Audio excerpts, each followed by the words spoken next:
So what things to avoid while doing the brand marketing? And Harshit, can we have the next slide, please? Yeah, So here are the 3 points. Personally, I feel like to avoid while doing a brand marketing, we should not skip the competitor research.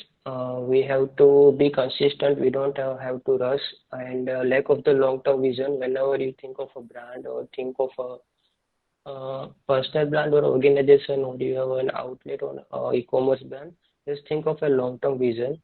So let me quickly go through all the points. Let's keep skipping checking out the competitors.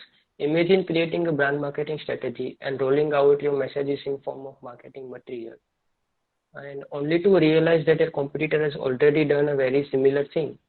So like Coca-Cola and Pepsi, they have similar things. So this happens too often. Like you will always see your competitors in every industries, right?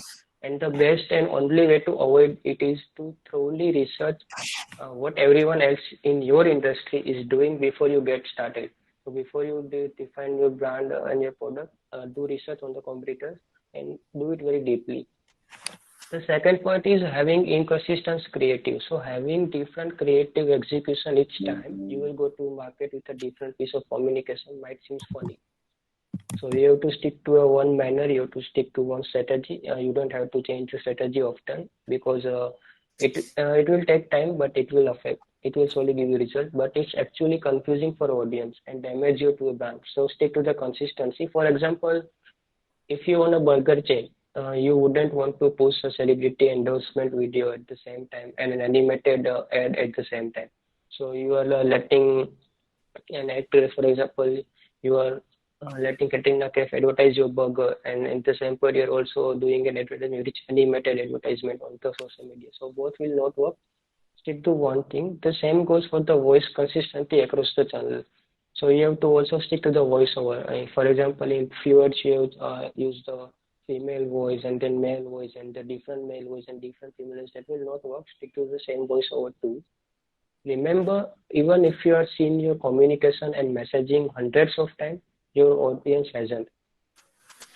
It doesn't matter like if you've seen the particular thing thousand times, but it the possibilities are your audience has only seen one time. So like consistency is the key here. And the third point is lacking a long-term vision. So people often be in a hush of like, okay, it's been 1 year and I'm failing when my brand awareness is not good and I'm not good at marketing, or I'm not getting the sale of a product or service. So like because they don't have a long-term vision. So without goals and a brand mission, your brand marketing strategy will not be focused and may lack directions. It's important to know what you want to achieve in the long term, and also rather than just having short-term goals. An example of a long term might be expanding internationally, bringing new products in the upcoming years to, and also to the marketing of the same, creating a large social media presence. Like people also like they just post it for 1 month and they will say, okay, no one is liking, no one is following back, and they just lost the thing and don't stick to the consistency. So a long term vision is must. So can we have the next slide, please?